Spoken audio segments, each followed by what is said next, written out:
Welcome to the Page One Podcast, a podcast featuring a variety of guests and thought leaders on topics ranging from digital marketing, sales channel strategies, influencer marketing, best-in-class product launches, and all the details about how to accelerate sales. Now, here's your host, Luke Peters. Thanks for joining us on the Page One Podcast. I'm your host, Luke Peters, CEO of New Era Appliances and retail brand Digital Strategy Agency. Business owners, do you wish you had an expert advisor to help you grow your brand online, direct to consumer, and also grow sales on Amazon, Wayfair, Home Depot, and other online channels? If you do, that's what we do. So if you want to grow your digital sales, find me on LinkedIn or email me at luke@retailband.com. In this episode, you're going to learn from Bernard Huang, co-founder of Clearscope, on how to write better content, dominate SEO rankings and product rankings, and how to successfully bootstrap a business startup. Bernard's co-founder of Clearscope, an SEO software as a service designed to help content creators drive more organic traffic. Bernard is known for his persistence, love of risk-taking, and exploring the unknown. Bernard, welcome to the Page One Podcast. Luke, thanks for having me. Awesome. And just so the audience knows, we use the product. It's great. It helps with blogs and really understanding how to get them to rank better. And Bernard, if you don't mind, if you just tell us a little bit about Clearscope, what it does, and how it can help product brand owners. Totally. So Clearscope is a content quality checking tool that uses natural language processing to figure out whether or not your content has done a good job covering the subject matter. You could imagine if you're writing a piece of content on, say, air conditioning units, you would likely talk about air filters and electricity usage. And so our software scans to see how well your content has addressed those and assigns an objective metric that says, hey, talk about air conditioning units and you didn't talk about HEPA filters or voltage or that kind of stuff, that perhaps the piece of content is not as good as you think it is. You should go back and improve it. So that's it. We were used by about 1,000 different organizations at this point, and people have been driving great results since Google has now done a lot better job in looking at how content quality works. Well, that's a great intro. And also just to make everybody listening a little bit jealous, we all got our warehouses full of inventory. And, we have to create these larger organizations, and with the software as a service product, Bernard's able to serve 1,000 companies with 4 people. So I do have to admit I'm a little jealous, and I know Roland Fraser, previous guest on this podcast, is a huge advocate and just the exponential way that software as a service can grow. So that's awesome, and congrats on getting to that high of a customer level. That's pretty awesome. Yeah, no, I appreciate it. Definitely why I suppose software is so valued by both venture capital and tech valuation these days.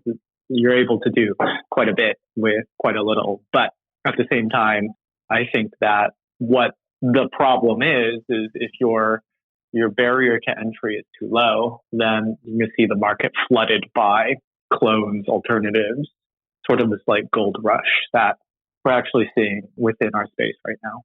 That makes sense. Yeah, you got to differentiate and make something that's useful, and I guess build a moat. Cool. So listen, so everybody knows, this episode we're going to focus on how everybody can improve their content.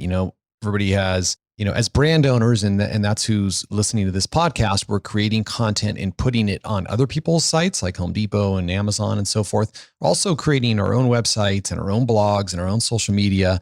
And I think Clearscope is focused on our blogs. Would that be correct, Bernard? Yes.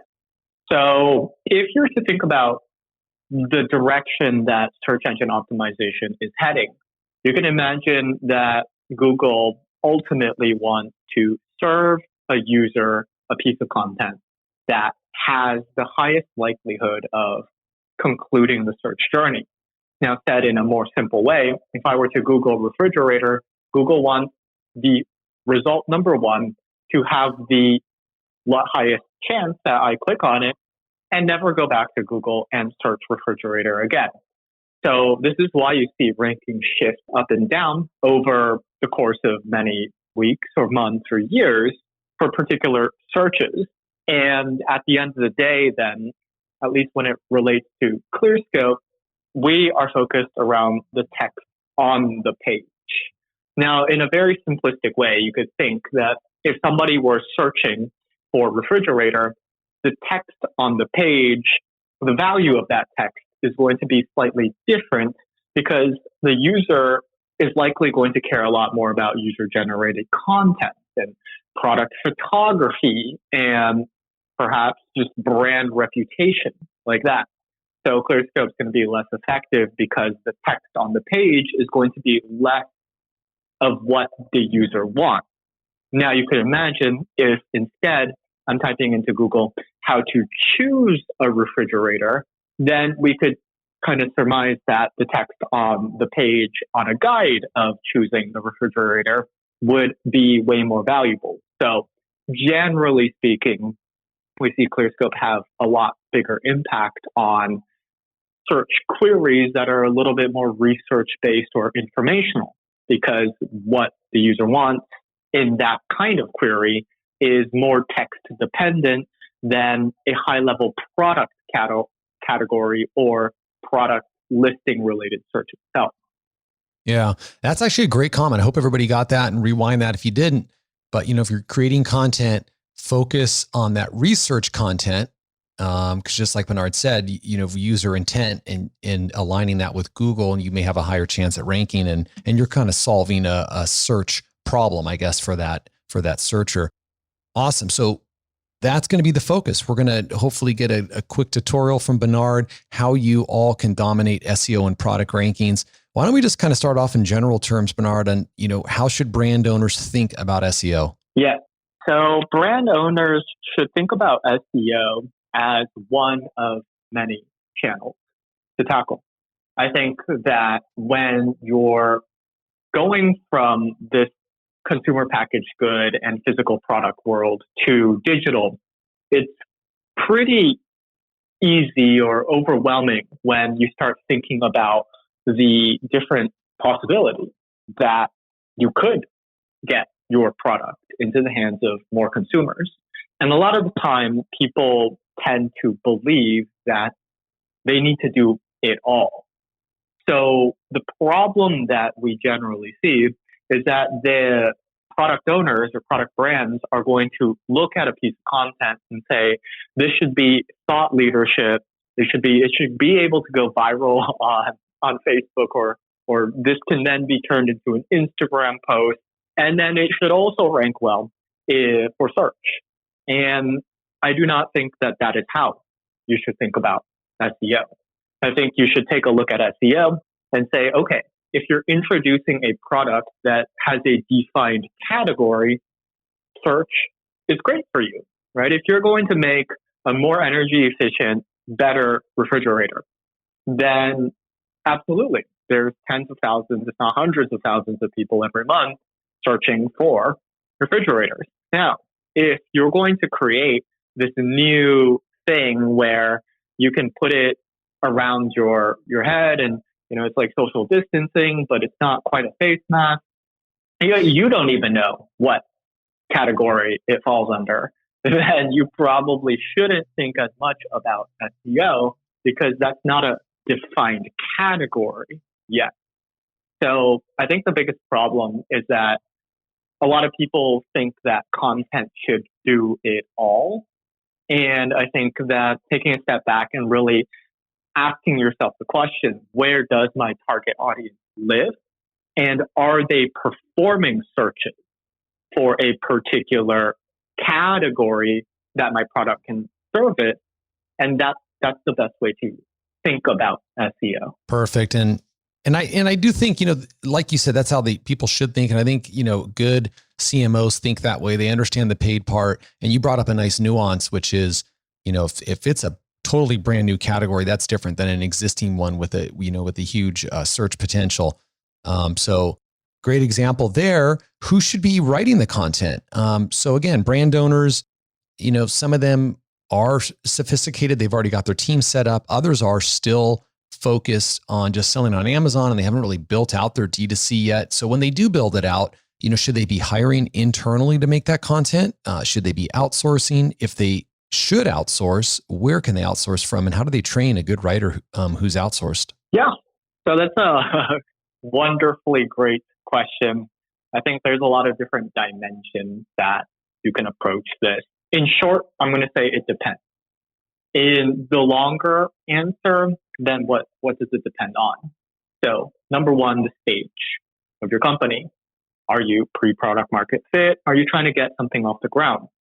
Number two is the style of how large your inventory is. So are you selling a one product line or are you selling multiple product lines? And I would say the other dimension that it's going to hinge upon is, we'll call it founder strength or general friction when it comes to this particular field. So you can imagine that some people are very brand or design focused. And in those particular product lines, that the overall content on the page is scrutinized to an extreme degree, because what the brand is selling is not just a refrigerator, but a way of feeding the family, something like that, right? And if that's the overall general direction that you want to brand your product, then you better darn do that in-house, right? You're never going to be able to hand off the value proposition creation process and the story and the narrative that you want to try to anybody and expect to get back anything remotely good. That said, there's probably some branding or advertising agencies out there that you could pay an arm and a leg to make that happen, which is also why the phase of your company is another important consideration. Again, if you're trying to get something off the ground, chances are you're the do-it-all person, the person that's wearing all of the hats. So you take the product photos, you write the content, you do it all. And you should, in my opinion, do it all in the early stages, because you do need to know who your target audience is, but more specifically, how they want to be marketed to, or the kinds of content that they want to consume, and also where they want to consume it. Again, right? Is it performing a Google search because it is a defined category? Or is it because their friend shared it on Facebook and it was a thoughtful piece on something completely new that their friend was just really excited about? So I really think that it depends. But long story very short, in the early days, I'm a believer that you should do it yourself. In the later days, I think, in my opinion, it boils down to what kind of product brand you want to be building. And if you want to go down a different approach where content is a lifestyle, like maybe the Everlanes or the Huckleberries or something like that, like kind of ring a bell to me. It's like what they're trying to sell is not just pants or shirts. They're trying to sell freedom and identity. And in those cases, you gotta do it in-house, in my opinion. However, right, if you're creating a more, say, energy efficient, lower cost, better refrigerator, then the specifications of the refrigerator speak for itself. So therefore, contracting out content to different agencies or outsourced help makes a lot more sense. And I think that that's the distinction that makes the most sense to me. Perfect. Yep. And that's great. So, when that level of creativity is really high and you're protecting the brand, you got to do it in-house. Otherwise you can contract out. Glad you brought up those two different examples. Quickly, what are the 2 to 3 mistakes that you see from brands when they create content? Yeah, I think we've kind of been loosely dancing around those just based on our conversation so far. Yep. But number one, to put it into a precise sentence, thinking that content is supposed to do everything. That is a huge mistake that we see product brands do all the time. Again, they try to merge thought leadership into social virality, into search engine optimization content. And you realize that B2B companies, that is not at all what you do. You say, okay, this one is going to be optimized for LinkedIn as a post and promote it in that way. And that's a LinkedIn post. And then it drives traffic to a landing page where you collect the prospect's information. So you got to be really specific. Exactly. In that same way, you go and you say, okay, well, what works on Facebook is probably different, slightly different than what works on Instagram. And what works on Instagram is probably quite different than what works on Twitter. And understanding the nuances of each one of those different channels and then crafting the right content to fit each one of those channels is one of the biggest mistakes that I do see made. Mm-hmm. The other mistake is also, we touched upon it earlier, but this idea that you got to do it all to succeed. And that is not at all true.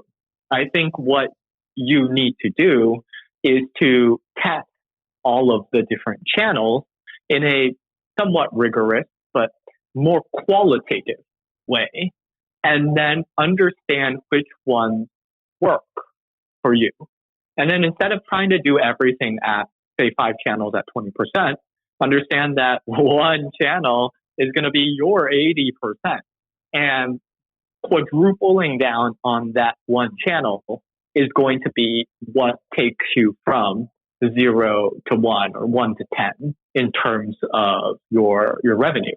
And then after you've gotten that down like a T, sure, you can start investing in other channels, but thinking that you got to do it all or wanting to do it all from the get-go is certainly a very big mistake. Yep.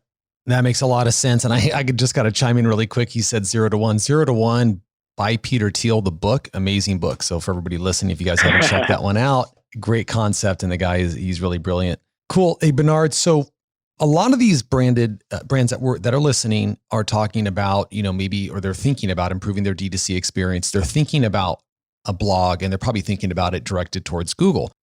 Given it's great that you kind of brought up those examples though, because obviously now in the world's so different, people are consuming content on Facebook and all the other social media platforms. But thinking of Google and thinking of rankings, Google, to rank on Google, you obviously have to have offsite signals, like maybe your site's being mentioned a lot in social media or links are going to it, et cetera, et cetera, et cetera. Those are harder to control. And then you have the stuff on page you can control, like all of the, the keywords and the URL and all this kind of stuff. What has changed in the last 5 years? I'm going to go out a little bit further just because I don't follow Google's changes so closely now as I used to. But I mean, like, what's really important on page, for example, is having the keyword in the URL really important. Is title tags, really important? Or has Google kind of demoted that stuff and just wanted there to be a more natural approach to content creation? Oh, you are asking the holy grail of a question when it comes to search engine optimization. But no, yeah. That's to say it's a good question. It's a good question, right? I think historically speaking, Google's algorithm has been the blackest of boxes. Yeah, people could poke holes in the box or find loopholes essentially in the algorithm. They would basically run a huge range of websites across multiple different industries and test different assumptions that they would have on each one of the different websites. This is at least what a lot of the best search engine optimization folks were doing. And back then, it was all about backlinks. And backlinks, if you're not that familiar with search engine optimization, is just a website A links to website B. Now, you could imagine that a lot of people would catch on to website A links to website B. So they say, oh, well, why wouldn't we just spin up something that spams forums, for example, with website now A through 1000 or A through Z and have them all link to website B. And so Google would say, okay, well, we're going to plug that loophole, as Google tends to do, by saying it matters what website A is. If it's the New York Times, it's worth a lot. If it's just bernardsblog.com that nobody cares about, then it's basically worth nothing. And so this idea of like trading guest posts or sponsored posts had become a thing. So, lots of people are Forbes contributors, Huffington Post contributors, and a lot of them are selling link placement. Yep. You could hit up some people who broker these deals, and you'd be like, oh, okay, Forbes is a very authoritative website, and getting a placement on Forbes is worth, $5,000 or something. So you just pony up the money, and then somebody would place a link to whatever you wanted it linked to. And that then Google obviously is trying to defend against that loophole. So constantly speaking, then it's been a tug of war between people who are in search engine optimization and Google sending off search engine optimization tactics and tricks. So that's the backstory, and then approach this at the highest level possible, because I think it's important to think about search in the highest level possible. I think Google has now gotten to enough a collection of user data, right? Because we all basically have Google or Gmail or YouTube accounts. So they're just spying on all of us who is using their services. And B, actually has the machine learning and computing power to put all of this data to use. So ultimately what I'm seeing happen, and there have been quite a few experiments that have proven this idea, is Google wants to know how many people are actually getting what they needed when they perform the search.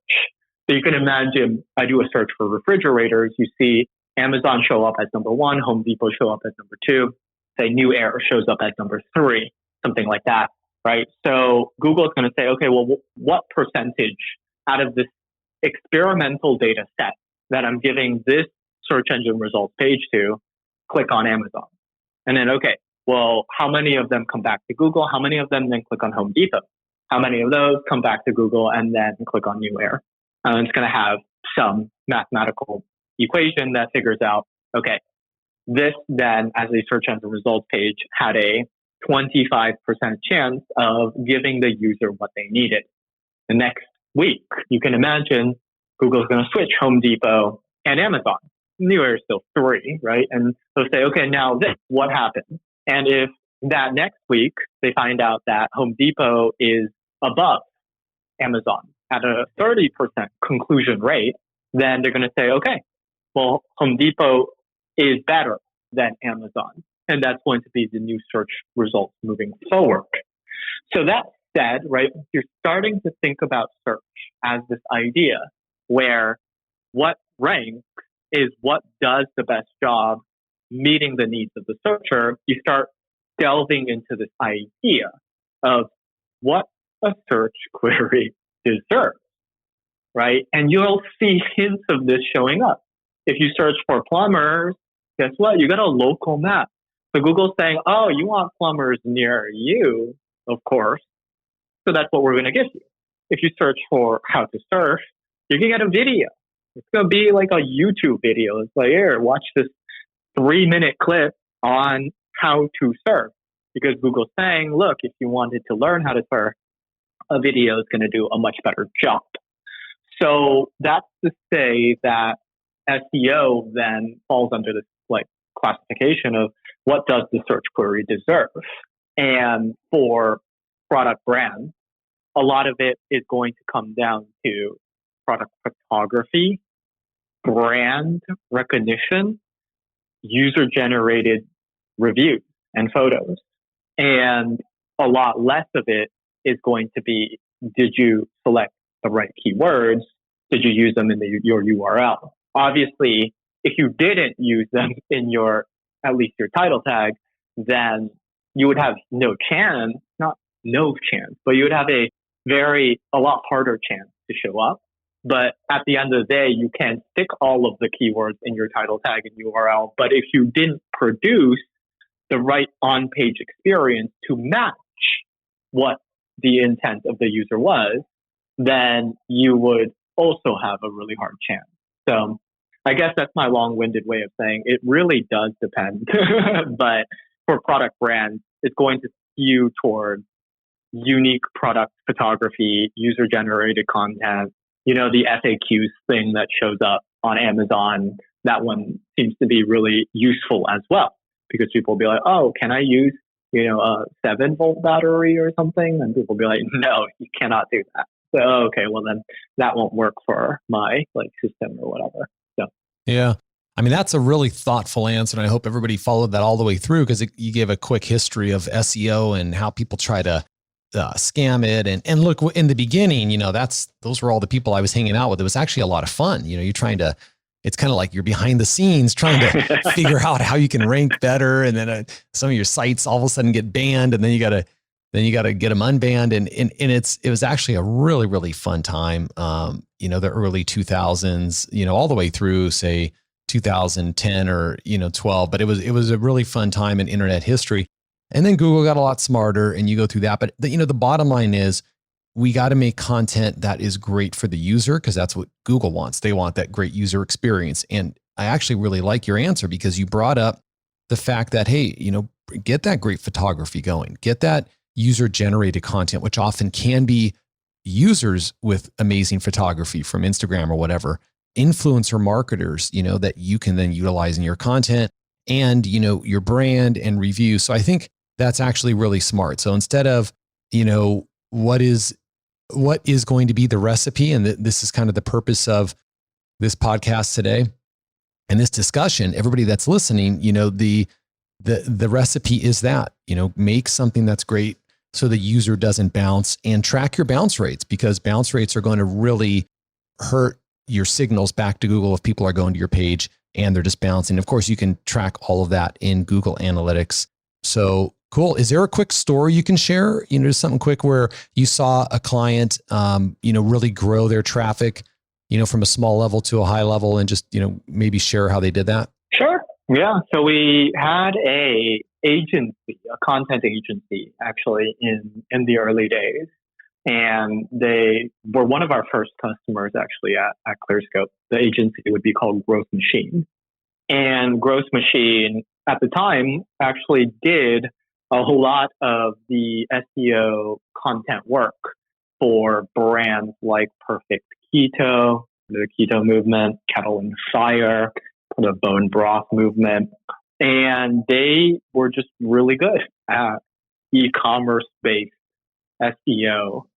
And one day, the founder, Nat Eliason, just decides that he's going to make a blog about tea, because he inspected the competitive landscape of tea content out there and just found it to be fairly lackluster.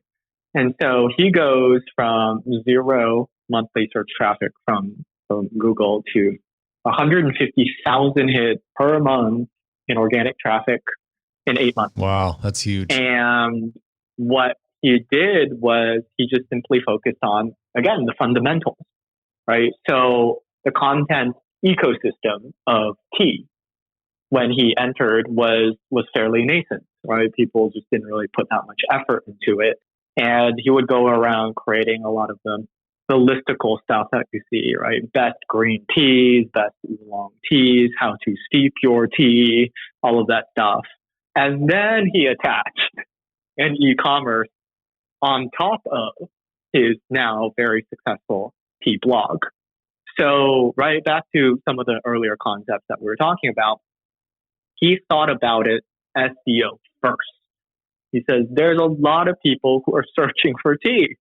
And that inherently makes sense, because it is an existing category where people are looking for tea. And he says, okay, I have a competitive advantage in creating SEO-driven content, because that's what I've done for a lot of different brands.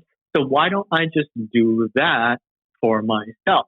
And so that's it, right? He just excelled at exactly what he did and had a competitive advantage in that. And that's where we see a lot of product brands struggle because honestly, a lot of them shouldn't really qualify for SEO as much as you might think that they do. If you're obviously in a classical category like tea or shoes or shirts, sure. But at the same time, it's going to be very hard for you to break the barrier on shoes because you're competing against Nike and Walmart and all of these other very, very authoritative brands.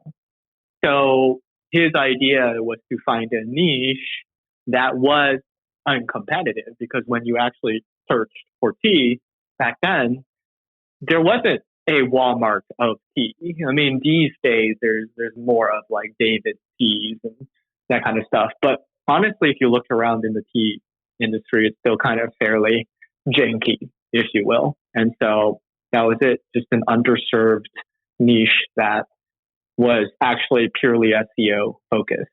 And he pulled it off extraordinarily well. Well, listen, that's a good lesson because I've talked to so many different brand owners. I mean, on this podcast or just friends or just people in the industry at industry shows. And you guys, there's so many unique products out there, even though when you're in that business, they're looking around and they see competitors, but still a lot of these products are not all mainstream, but they found a way to be successful, but they're not taking advantage of their online potential search traffic that they could be getting. So I think it's a great example. And it's something that, a lot of the brand owners listening right now can think about and apply to their brands. Listen, I'm glad we went through all those stories and hopefully gave everybody a good foundation on SEO and how to think about SEO and blog writing.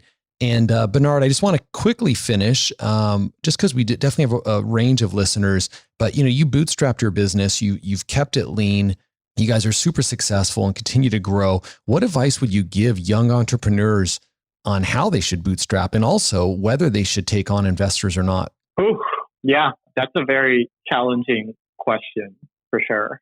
I think that right before bootstrapping Clearscope, I had raised some amount of money at a previous startup that I started.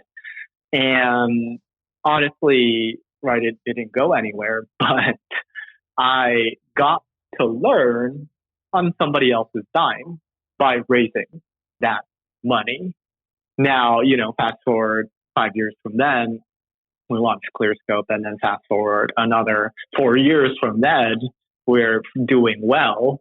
But I would not have been able to necessarily get to where I've gotten to without all of those different experiences. So I think if I were to say, should you bootstrap or should you take on investors? A lot of it, as a young entrepreneur, I totally didn't get this concept, but a lot of it has to do with two main criteria. Number one is total addressable market. So you can imagine that there are 7 billion people on this world. Well, how many of those billions of people does your product or service potentially serve? And how much then money could you potentially make by serving that market? That's really important when you're thinking about bootstrapping or taking on investment. And then I would say the other dimension that matters a lot is winner take all mentality. So winner take all mentality is if your product or service were to take off in the market, is the market a winner take all sort of ecosystem where everybody either uses you because of network effects, you could think like Facebook, or not? So those are the two keys. In essence, if you're really thinking objectively about bootstrapping or taking on investment. So the biggest problem that we see is actually in the former, piece, which is the total addressable market.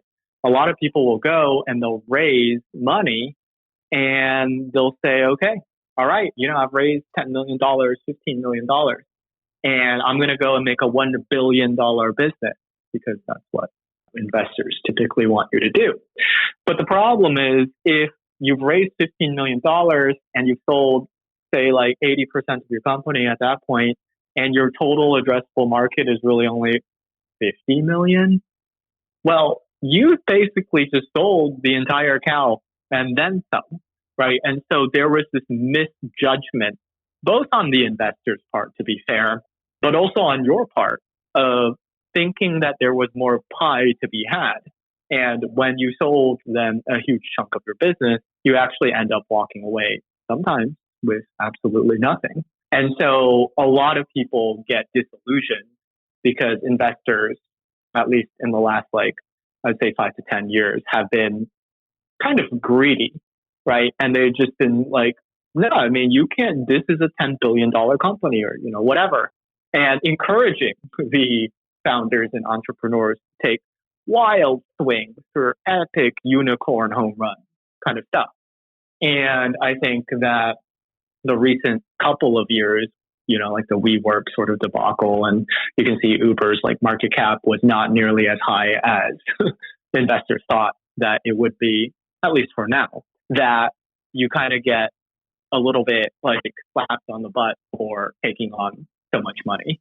So objective, right? Those are going to be the criteria that I would recommend that you think about. The other one being, of course, winner takes all, is this concept of competitive moat, right? Are you in an industry where if it does take off, then the winner does take all of it, in which case usually raising money is going to act as fuel for your fire.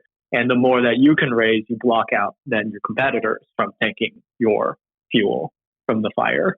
I would say more importantly, though, outside of those two objective like rationales, is more just what you want out of your business, right? At the end of the day, right, we could look at those two objective things and say, great, whatever.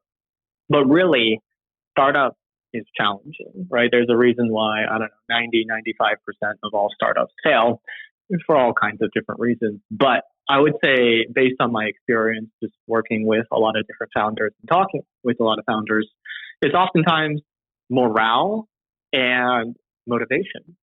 If you're doing something for all the wrong reasons, I wouldn't say, that's a challenging way of putting it. But if you're doing things for reasons that are superficial, right? I don't make a lot of money, startups are cool or whatever, then you're going to have a lot more of a difficult time working through the hard parts. And there are going to be lots and lots of hard parts. So really, I think, the difference between bootstrapping and taking on investors is your own awareness of what kind of company you want to build and why you want to build it in that way. And for some people, making a butt ton of money and going on and succeeding and crushing everyone is a very motivating aspect of what they thrive on. And if that's the case, well, go do that, whatever, right? But if it's more of just this like deeper sense of like fulfillment and passion that drives you, then that's where I would encourage you to probably like bootstrap rather than take on investors. It's a great answer. And I really like how you get into the total addressable market and details around that. And I think, for a lot of young entrepreneurs, like, look, it's fine to create a lifestyle business, one that kicks off cash. It doesn't have to take on the world. And then some people want to take on the world. But, why not create a lifestyle high EBITDA, high margin business? In that case, just like you talked about, it may not be huge, and taking on investors could be a big mistake in that example. I think it's great. It was a detailed answer, and hopefully people that are kind of going back and forth on that, they can rewind and I think get some nice wisdom out of that. Listen, Bernard, really want to thank you for being a guest on the Page One podcast. I enjoyed catching up with you. Yeah, it's been awesome. How can listeners find more about you, learn about Clearscope? Yeah, I'd say you can go to the website, clearscope.io, or you can send me a tweet at Bernard J. Huang. Those are going to be the best ways to just get in touch. Fairly open with, chatting and helping out when and where I can.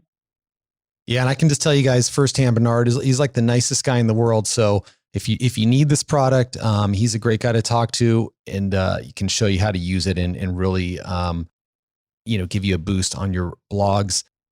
I want to thank everybody for listening to this episode of the Page One podcast sponsored by Retail Band. Hope you all enjoyed the interview today. Truly appreciate your reviews on iTunes and hope you join us for the next interview. Thanks for listening to the Page One podcast with Luke Peters. If you enjoyed this episode, please help us out by leaving us a rating on iTunes. Want to double your online sales? Check out www.retailband.com. And don't forget to join us next week with our next amazing guest.